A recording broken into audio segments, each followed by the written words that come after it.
Well, we've got 14 runners lining up for our big race, the Hennessy Cognac Gold Cup, and the favourite all week has been Montifaux. This rain may not have suited him, but he was a very impressive winner at Wincanton 3 weeks ago. Also in the field, trained by Paul Nicholls, is Ad Hoc, winner of last season's Whitbread Gold Cup. Well, that looks a very, very strong hand to have, so we thought it was worth going to visit the trainer himself at home in Somerset. 10 years ago, Paul Nicholls started training here in Ditchat with only 30 horses. Now he's got 70, and the best of them is this fella, Seymour Business, winner of the Gold Cup and twice winner of the King George. But he's not in action today. That job is left to two of his stablemates. We've got 70 boxes here now, from originally having 30 when we first started. We're full up here, and we've got a yard a mile away with another 20, which we keep going all the time. But we try and sort of concentrate on keeping this yard here full of horses, you know, running all the time. And when you were a kid, growing up, were your dreams of being a jockey or of being a trainer? I never really thought of being a jockey, really. I was always thought of, you know, be too tall or too heavy, which I was. I was always fascinated in training horses. I don't know why, but it was just a great fascination I had with that. It's Broad Heath on the near side, plundering on the far side. Mary Venture coming there strongly with strands of gold at the final fence. Broad Heath going to land in the lead. It's Broad Heath from plundering, then two coppers, then strands of gold. Broad Heath, two coppers on the near side. Broad Heath with the advantage, two coppers, plundering on the far side. As they race into the final 100 yards, it's Broad Heath from plundering. Mary Venture putting in a tremendous run. It's Broad Heath from two coppers as they race to the line. Broad Heath's going to hold him at the line. Broad Heath has won in two coppers, second, third, Mary Venture. At the final fence, Play School with his white face showing in the lead from Contender second. Dunham Edition is third. Play School is going to land in the lead. He lands in the lead by a length and a half from Contender. Dunham Edition still making progress in third, and Kill Time 04, but racing into the closing stages, and David Barron's looking as though he's going to win a second Hennessy in successive years as Play School strides ahead of Contender second and Dunham Edition third. And at the line, Play School is the winner and Contender is second and Dunham Edition third. You say you weren't much of a jockey, but to win the Hennessy in back-to-back years, there aren't many that have done that. No, I was obviously in the right place at the right time. I had two nice horses to ride with David Barron's in Broadheath and then Play School. And, you know, yeah, I mean, obviously could point them in the right direction, and it was okay. It must be an amazing race for you, though, to go there now with two decent chances, and you'd be only the third man ever to train and ride a Hennessy winner. Do you think about little landmarks like that? Till you said that, I hadn't really thought about it, to be honest with you. It's a race we've had in mind, obviously, having ridden in it and won it twice as a jockey. It'd be nice to win it as a trainer, but I mean, that's not the sole reason we're running. I mean, Montifaux's had it as his target ever since he came in from the summer, really, and Ad Hoc obviously ran in it last year and progressed well in the spring. It was an obvious target for him, so, you know, yes, it's a Hennessy, but it is another race, and we've had these two horses lined up for a while. And Montifaux, it's no secret that he's extremely well fancied. I think every punter in Britain has been on him.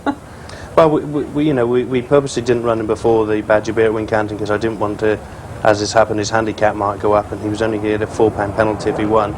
So he's got in with a very nice light weight. Ad Hoc has got plenty of weight, having won a Whitbread, but, you know, he is a very capable horse. So, Paul, do you reckon if there was one key element to the way you train your horses and the way they run, it would be this gallop? Obviously, this helps a great deal. I mean, fitness is a key to a lot of it these days, and, you know, you can do a lot of steady work going up over this hill. Takes a lot of pressure off their front legs, and it gets horses very, very fit. They probably canter up here every day, or we've got plenty of other places we mix in with it, and they enjoy it. But you know, it's a very relaxed sort of way we train them, and, you know, the speed you've seen them go there, we very rarely go faster than that. You have had amazing success in 10 years. I mean, in terms of, you look around the greatest trainers in this country, they all took longer than 10 years to get to the number of winners you are on. You're very competitive, though. That's not good enough for you ever, is it?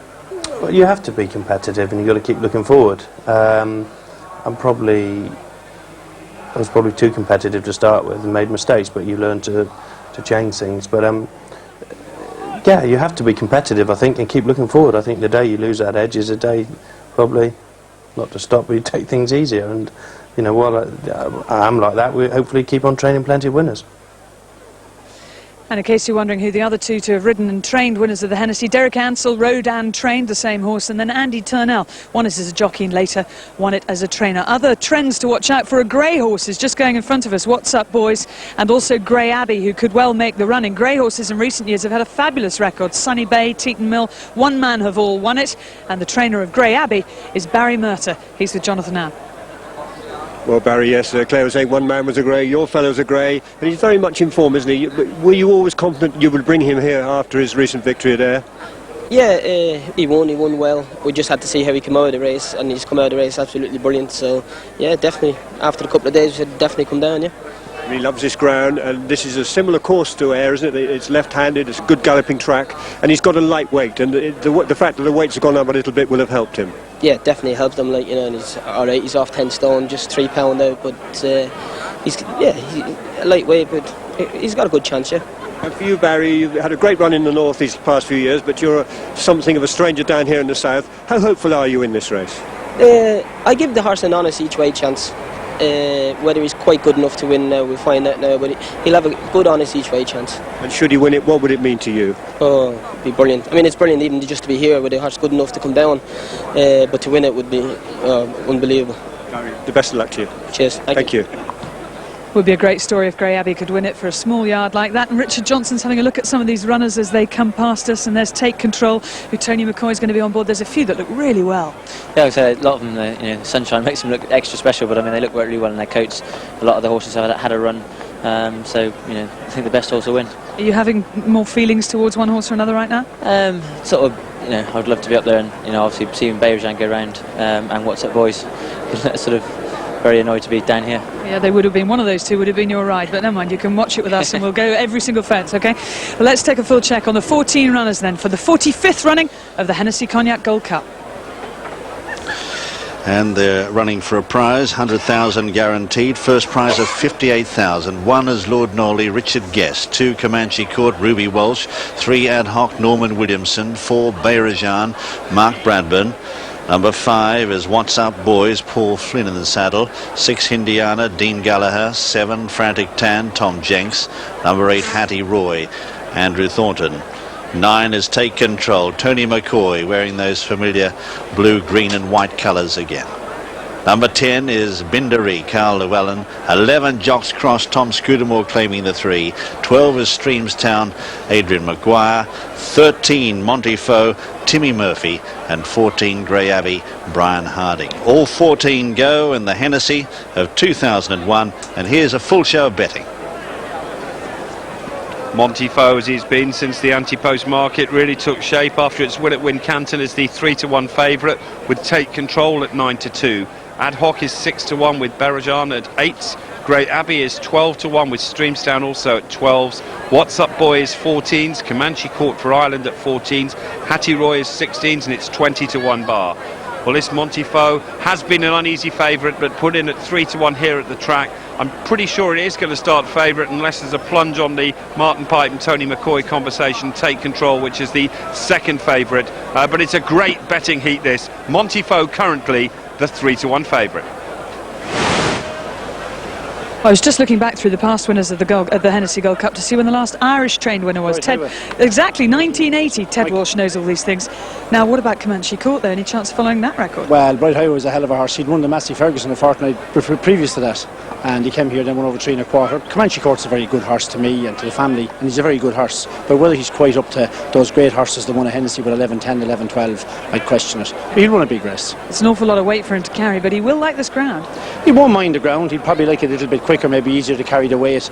But he's a classy horse. He's won an Irish National very, very easily. He beat a good horse in Fox Chapel King. He won a Heineken at Punchestown. He's won a Triumph Hurl. He's been there, done it all, and if he can add this to it, well, it'll be great. It's a great race, though, isn't it? Lots of chances. It's a great race. I mean, it's a race I've treasured ever since I saw it on the BBC in '63 when Millhouse beat an unlucky Arkle, and it's been in my memory all my life. It's one of the great races of the season. Well, you couldn't get a better build-up than that. Thanks, Ted. Thank you. Well, I totally agree with Ted. This is my favourite race of the year. I also remember finishing second to Bright Highway on Silent Valley. What a race that was. It was terrific fun. We went from stride to stride, and if Comanche Court can emulate Bright Highway, what a superb performance would be. I think Ted summed it up about right. He's got a lot of weight on his back. He deserves to run because of, you know, where else can you go with these horses? A great servant to the Walsh family, as he said. And you don't get many Derby winners running in the Hennessy. Didn't he win the Polish Derby? Now you've got me there, yes. No. Well, I'll just throw that in. A lovely horse, looks bright, doesn't he? Ears pricked. There is Montefiore, of course. Paul Nicholls trains this one as well as Ad Hoc. He's only got 10 stone on his back. He's officially well in. That means this was an early closing race, and he will go up in future by £11, Skew. He will indeed.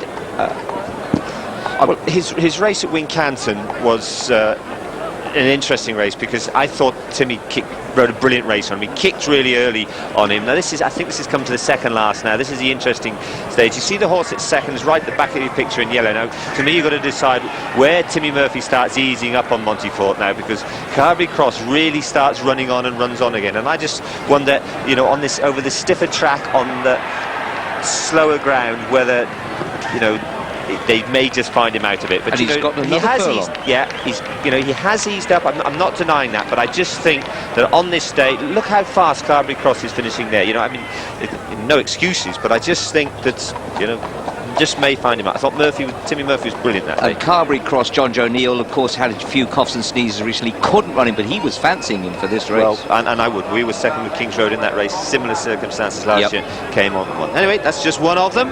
But he is well in, Skew. This is the point we're trying to get on. Future handicaps, he is £11 better in today. The only reason I think we're talking like that is because he's favourite, and we're looking to get the favourite, if want of a better terminology. Anyway, they're just wandering right there. That's Hattie Royal. She's not filly that's not been mentioned a lot. She's a great chance. The Mount of Andrew Thornton.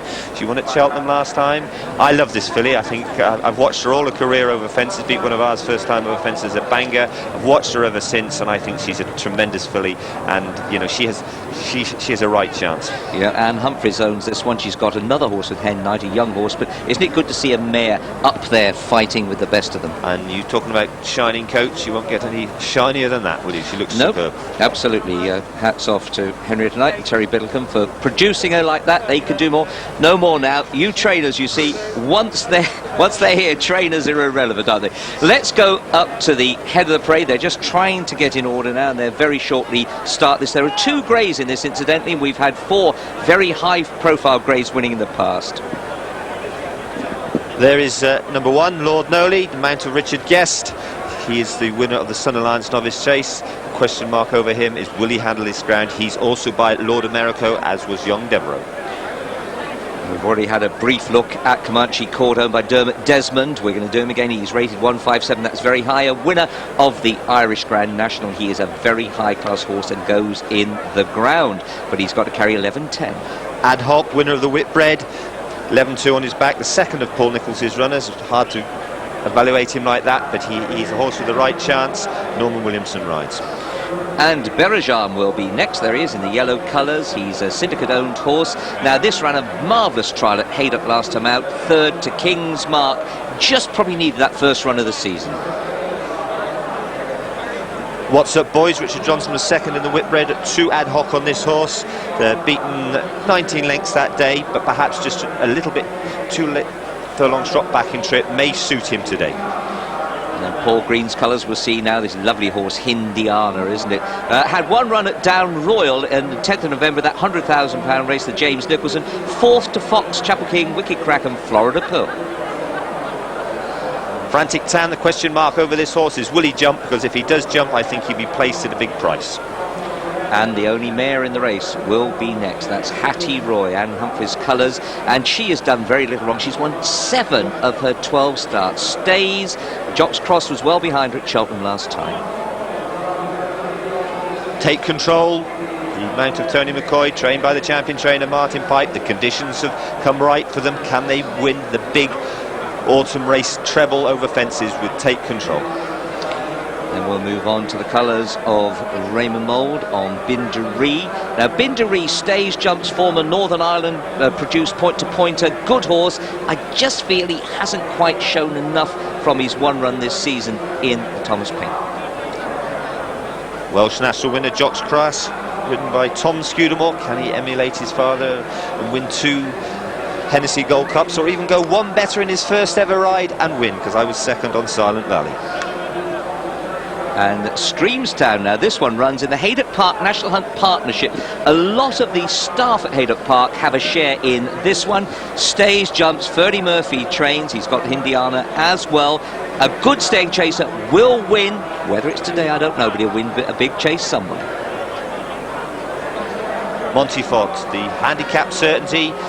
Is he going to do it today on this softer ground? He looks very well, the mount of Timmy Murphy. And what about the Grey? Now this one will make the run in Grey Abbey. He's by Nestor, Finbar Murphy, Barry Murta trains him, Brian Harding on board. He is officially running £3 out of the handicap. That means the handicapper gave him 9 stone 11, but 10 stone is the minimum weight. Lovely horse, will set it up for them, and I don't think he'll weaken until fairly late on. And in fact, he could be the surprise one amongst these. Well, let's see how the market is. Any surprises there, Angus?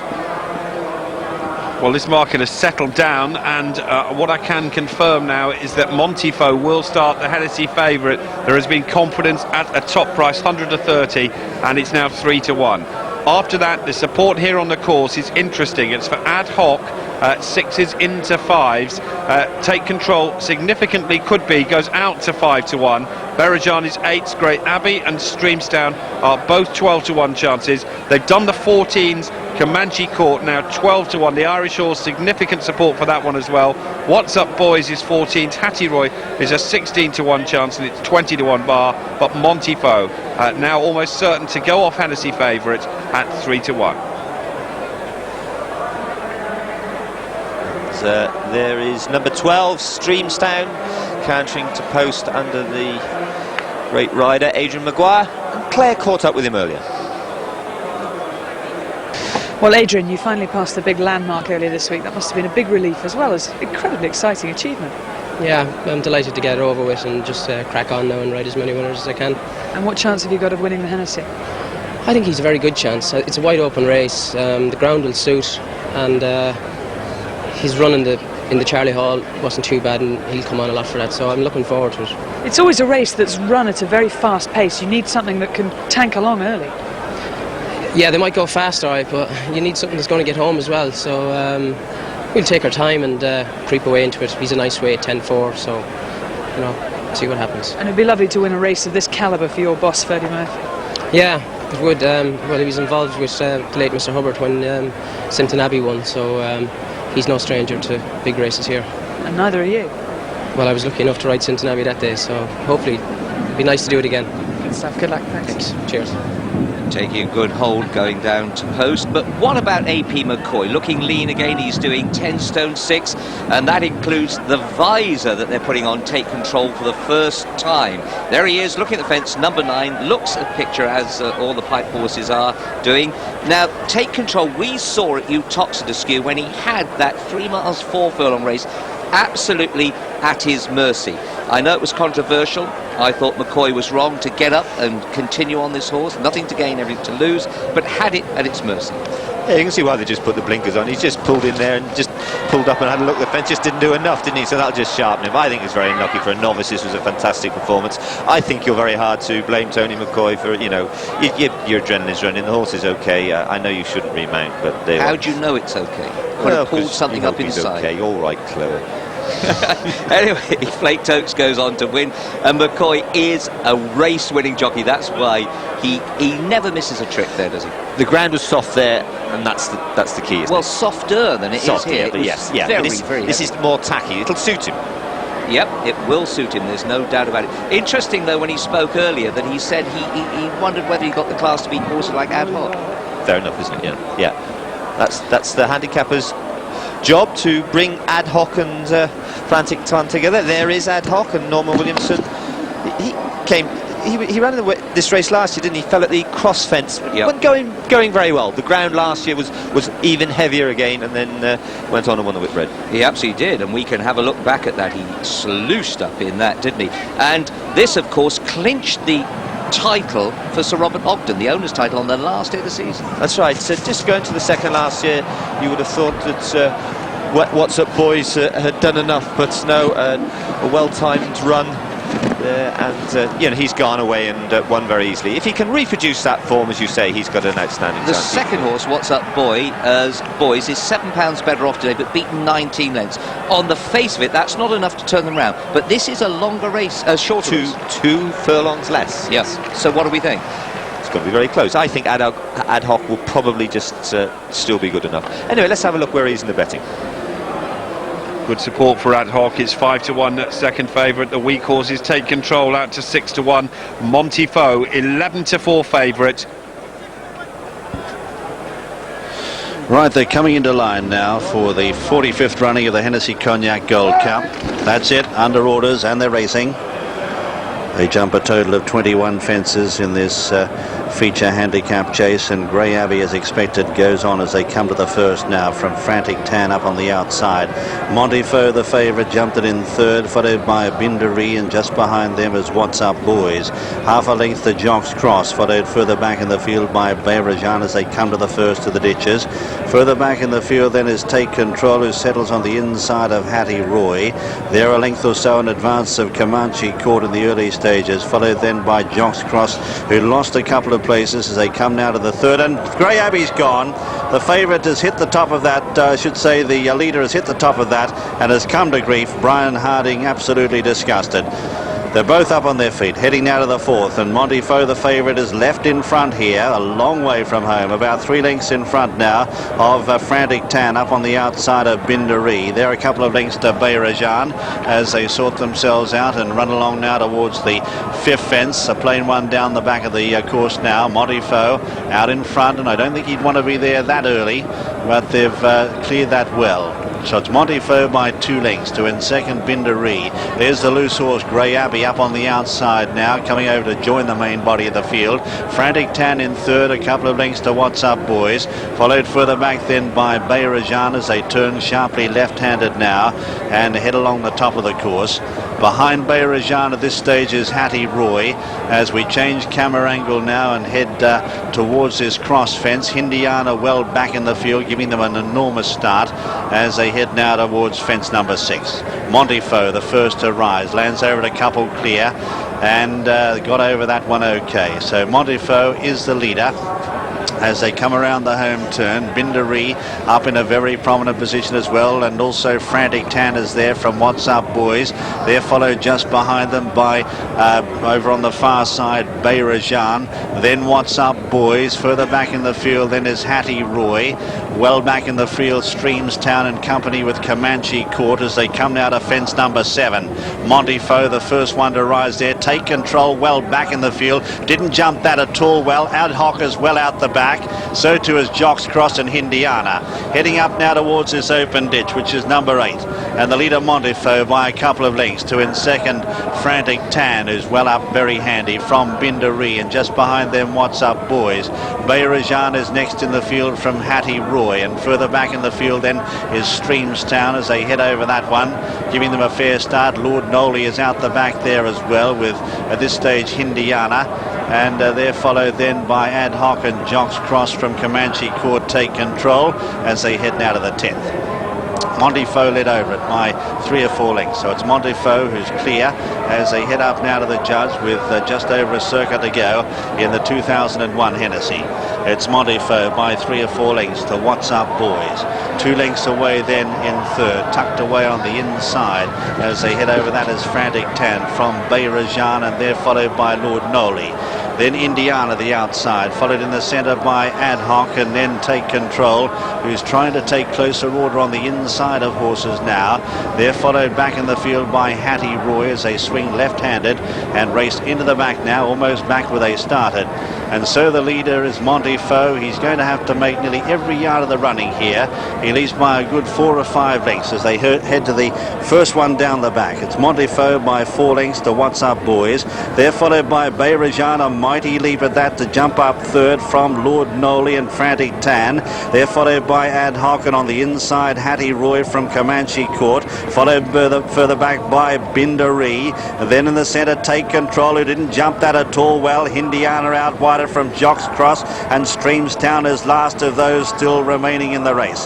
Heading to the middle one down the back, Montefoe has gone 5 in front and got very close to that. Landed over it safely though from What's Up Boys and Bayrajan, and behind them is Lord Noley. They're followed next by Ad Hoc and Comanche Court. Hattie Roy the inside as they go to the second last one down the back, and jumping it still in the lead is Montefoe. Montefoe by a good 4 or 5 lengths. 2 in second, Bayrajan, as they head now towards fence number 16 in the Hennessy. Montefoe, the favourite, out in front, jumps that well from What's Up Boys. Bayrajan and Ad Hoc is now coming into it, followed further back in the field then by Lord Noley the outside. Take Control is in behind them.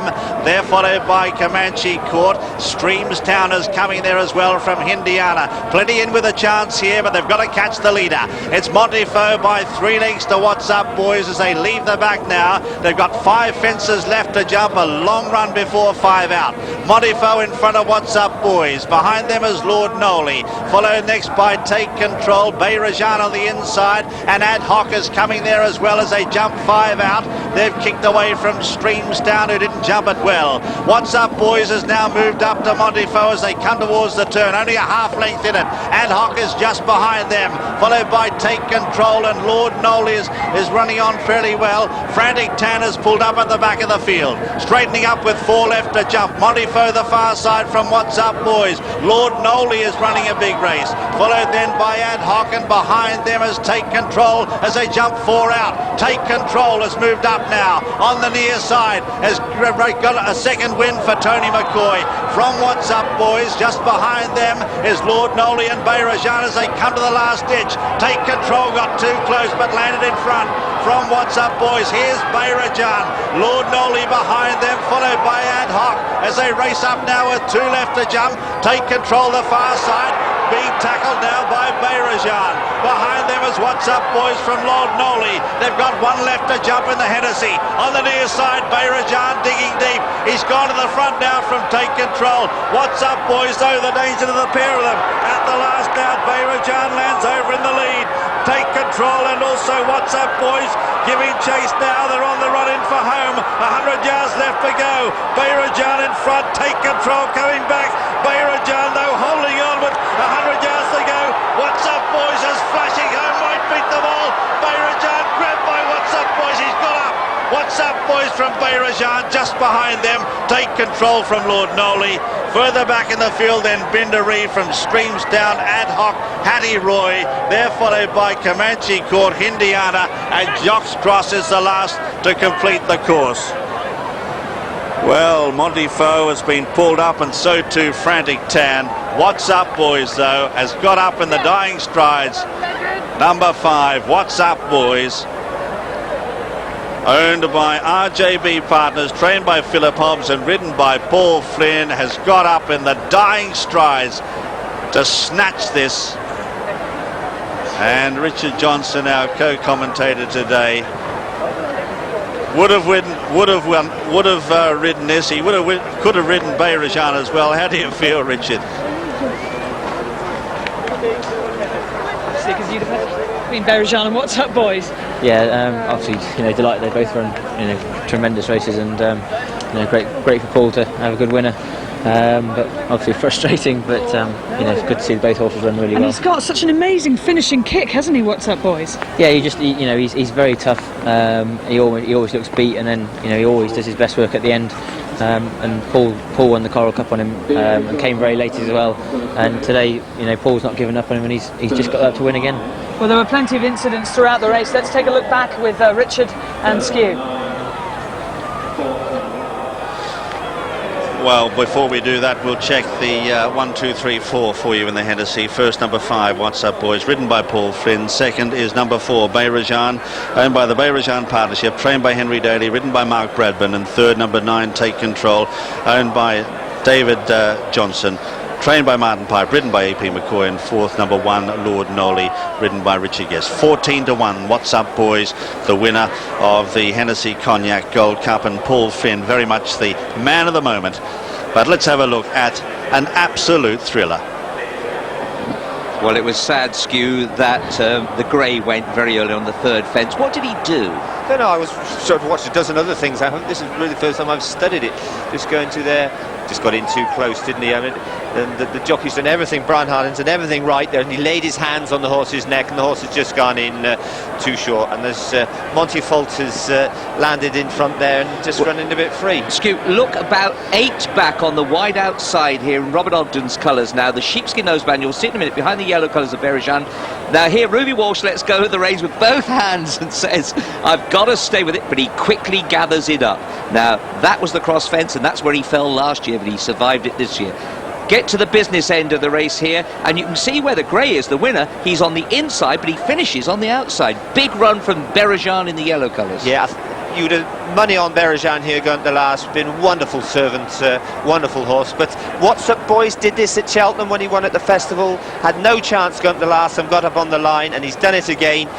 Take control, run a superb race, just not quite good enough as McCoy feared. But here, you know, it's going to be a real, you know, we're looking at Take Control, and Berejand, What's Up Boys just goes out of the corner of the picture, but all of a sudden he gets his run, and I think very often they look as if they're really sprinting, but he's just staying on, aren't they? It's a fantastic finish to the Hennessy. Remember, Red Candle years ago was probably the previous short that far back. Okay, but also a mention for Lord Nolly, who finished fourth, ran a superb race, Jim. Certainly did, great run, but what a race. I'd say at various stages up the home straight, you would have thought that any one of 4 different horses was going to win. Ad Hoc was going particularly well before the turn. Then when they came to the last, Berejand looked like he was going to win. Take Control just prior to that had come into the picture, looked like he was going to raise another effort and snatch it. And then, of course, What's Up Boys coming late and hard right down the stands rail for the most thrilling of wins. And there he is, getting up to win by about a neck from Berejand. He hasn't actually, the judge hasn't actually given the exact distances, but it does look a neck. But he becomes the 5th grey, What's Up Boys, to win this race after famously Stallbridge Colonist, who of course beat Arkle. One man won the race, Teton Mills, Sunny Bay, and now grey number 5. That's What's Up Boy, ridden by Paul Flynn. And he knows he's a winner.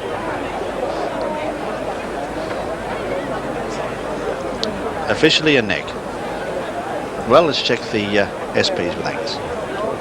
And What's Up Boys returns at 14-1 and wins the Hennessy, a horse we're likely to see on the BBC throughout the winter. It's the 4-1 favourite for the Coral Europe at Welsh National, and 20-1, one of the market leaders for the Martel Grand National. What's Up Boy wins the Hennessy, the 14-1 winner. Second, number 4, Berejand at 8-1. Third, number 9, Take Control at 6-1. And number 1, Lord Nolly was fourth. And